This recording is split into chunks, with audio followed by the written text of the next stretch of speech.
We have the first trailer for Stranger Things Tales from 85, so let's break it down. I am breaking down the official teaser trailer for Stranger Things Tales from 85. The teaser dropped earlier this morning, and we got the release date. I'm talking about that, some of the poster details, and of course, everything we see in this teaser. But before I do, hit that like button, comment down below your thoughts on this teaser, your predictions, your feelings on this show as a whole, and of course, subscribe and hit that notification bell to help reach my goal of 200,000 subscribers here on the channel. I have a new trailer in the world of Stranger Things. I'm going to break it down just like I did with every trailer for Stranger Things Season 5, so here we go. And I want to preface by saying, if you didn't know, Stranger Things Tales from 85 is set in the winter of 1985 between the events of Season 2 and Season 3. So the first shot of the teaser is actually of the Palace Arcade and Family Video Building, which is one of the most iconic locations from all the other seasons, but the focus here is really on the Palace Arcade, which was most prominently featured in Season 2. It's actually where we first see the party in that season as they're all hanging out there having a good time. Snow is covering the building. In fact, there's snow all around, and this lets us know out the gate this season is 100% set in winter. And winter is coming.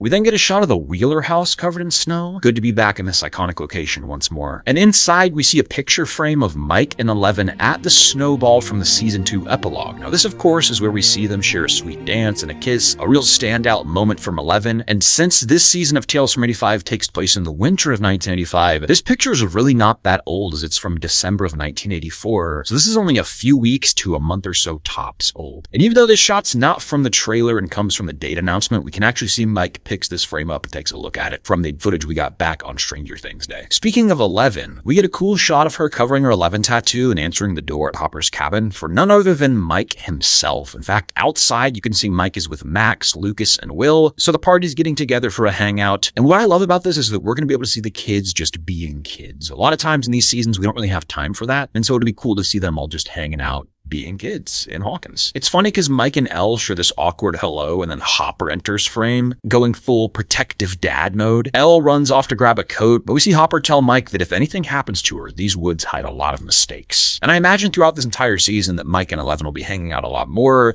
becoming more and more in love, leading to Hopper's frustrations rising to the point of where we see him in Season 3. Now, we then see the kids riding their bikes through the streets of Hawkins. Notably missing, however, is Dustin, but it seems like he's going to be spending time with a certain someone, and that shouldn't surprise any of you. More on that later. As snow pours down, we see the water tower with Max and Lucas camped out up top. Lumax endgame being confirmed, by the way, makes my heart so full. Like, I don't have to jokingly say it anymore. I know they end up together, so the world is at peace. My heart is full. But Lucas does the sweetest thing here as he sees Max is missing a glove, so one of her hands is freezing cold, and so he takes his other glove and decides to share it with her as they both put one hand in the same glove. They're just so sweet, I can't handle it. He loves her so much, and he consistently has cared for her time and time again. They are endgame, literally, and I wouldn't have it any other way. The character I believe to be Mike is then seen sledding down a hill in a blizzard, and Mike Wheeler himself then begins a voiceover saying, "A big snowstorm is coming next week. That's when we will start the campaign." Again, it's great to see the kids being kids here, being excited for potential time off from school and planning their next campaign. But will that campaign actually be the setup for the events of this season? I'll get into that in a second. The trailer then shows Mike, Will, Dustin, Lucas, and Max all hanging out in the Hawkins Middle AV Club room. Of course, this is the same room we see them all in Season 2, Episode 3, when Dustin brings Dart to school and he ends up getting out. And that kind of seems to be their hangout spot at school, which I appreciate. We've seen them there in Season 1 and Season 2, so it's cool they're going back to their roots. The trailer then shows the text from the creators of Stranger Things, letting us know the Duffers are producers on the show. And we see the kids having a snowball fight, playing out in the snow, when something starts to move under the snow in the distance, setting up a monster that's up to no good. The next sequence of shots shows a beam of light in the woods lighting up the night sky as we see a man in a hazmat suit sprinting through the woods. My mind immediately went to Monsters, Inc. We have also seen this shot of him running around from the announcement back on Stranger Things Day last year, and he approaches what looks like a mutated demo dog or some sort of demo variant as he then sprays his flamethrower all around in hopes of exterminating it. And my take on this creature, along with all the other monsters we're going to see here in Tales from 85, is that they're man-made. They're all chemically created, in my opinion, and I believe that scientists were experimenting with Demodog remnants from like the tunnels or maybe Hawkins' lab where they all piled up, and these creatures are essentially zombified monster versions of Demodogs. So they are not connected to the hive mind. However, they still have the skin and body parts of demos, but they're mutated, if that makes sense. It's going to be fun to see how it all fits into the canon, though, and I'll get into some more theories here in a second. The release date of April 23rd is then revealed, letting us know that all episodes will be out on Netflix that day. This also means there are going to be no volumes, which I'm excited about. I'm pretty anti-volume or part episodes. I like watching the season all at once, and it sounds like we're going to have that. Now, we don't know how many episodes the season will be, and we don't know how long the episodes will be, but if I had to guess, it'll probably be 8 to 10 episodes, around 30 to 40 minutes tops. But hey, we only have to wait a little over 2 months for a new season of Stranger Things TV. That's a win right there. Mike and Lucas then look on at the pumpkin patch from season 2, and I'm assuming this is Meryl's farm from season 2, but we don't know for sure as there were multiple pumpkin patches that got infested that season. We then see Max and Lucas walking around investigating what's going on here, and it seems like we could get more backstory and lore on why the pumpkins were rotting outside of just the tunnels existing beneath them. We could further the lore of season 2, and if that's what Tales from 85 is going to do, I'm all for it, adding more depth to things like that. Dustin then says a line, "Something from the upside down must have survived last year." Again, this is clearly referring to events from season 2, except I have a feeling this will just be a theory of Dustin's and could be like a snippet of dialogue from one of the signature popcorn moments when him and other characters are trying to predict or theorize what's actually going on in the world right now. Like when they're going full detective mode, trying to crack the case and figure out what's up. The kids gear up for an adventure with their backpack, flashlights, and walkies. We even see Dustin snap a picture and the Curiosity Voyager stickers on his camera. Love that little reference. As our characters approach a vine-like figure in the woods, Will says, "Looks like it's mutating," which to me provides even more evidence to the fact that these monsters in the show are man-made from a lab. If you'll remember, the poster shows a vine-like figure with the demo head, and I imagine that's what we see here on the ground as well. I kind of describe it as like a Venus flytrap meets a Demogorgon. But within the context of Stranger Things and the timeline of events, with the gate being closed at the end of season 2, it would make 100% sense for all these creatures to be man-made, or the byproduct of some sort of chemical experiment gone wrong. But this idea of how the monsters came to be would run the least risk of jeopardizing the canon or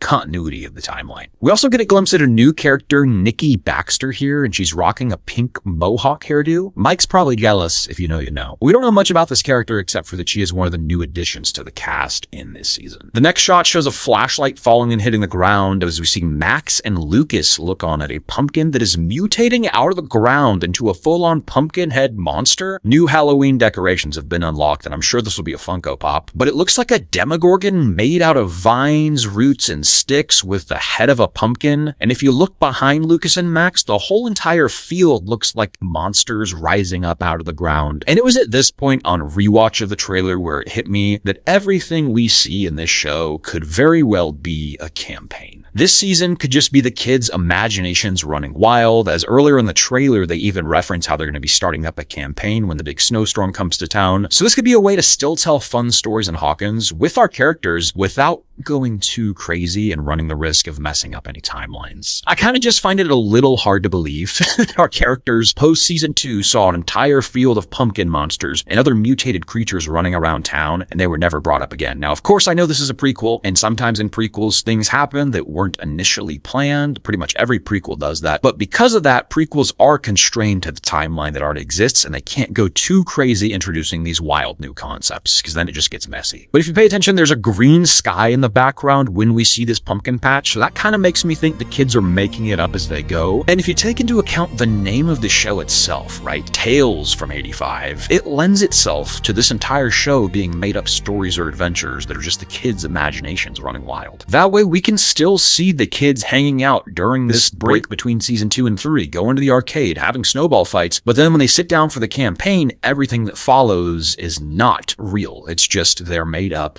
stories or the campaign they've made, and they're just inserting themselves into the story, if that makes sense. It's just a thought I had because I do realize now, the more I sit with this, that if everything that happens in this show we're supposed to believe happened during the actual live action show, it would be a bit of a stretch. But again, there are multiple routes they could take. It could all be a D&D campaign. It could be one of Mike's stories that he's written, a fictionalized retelling of a childhood story, or it could just be chemical products cause this, and so it's not even that big of a deal because it's not connected to the upside down, if that makes sense. The trailer then shows us the best duo in the entire series as we got Steve and Dustin back at it again, and they're being attacked by one of these vine demo creatures. Dustin is seen navigating as he has the map while Steve's driving, and it kind of seems like they're driving a truck similar to the Bradley's Big Buy truck that Murray drives around in season 5. We then see a hallway with green lighting, and Mike and Will are approached by another type of monster with a Demogorgon-looking hand. So at this point, multiple new monsters have been introduced, which is why I'm thinking it's got to be some sort of campaign, or again, one of Mike's books. However, the text pops up on screen saying something survived in 85, hinting at the possibility of something from the Upside Down still looming. So I'm really interested to see what angle this show takes. Are they fully committing to something that's canon and is going to change the show as we know it? Or is this just going to be a campaign and they're messing with us with this text on screen? We then see what looks like the interior of an office building, and it hits the fan, wind is swirling everywhere. It immediately made me think of the shot from season 5 when the barrier of the bridge, aka the Upside Down, is damaged, and 11, Kali, and Hopper have to escape via a gate nearby, but the wind is whipping all around. Is this potentially showing a gate to another dimension opening, and that's where these monsters are coming from? They're not actually from the abyss, they're from somewhere else. We'll see. Will is then seen rocking like this mallet/hammer, and he's standing toe-to-toe with some sort of mutated monster. It looks like it has elements of the Mind Flayer and a Demogorgon, but if you pay attention to all these monsters, it looks like they're based in nature and have connection to plants or trees. So in a sense, the show could tackle environmentalism if it really wanted to, but we'll see what route they end up taking.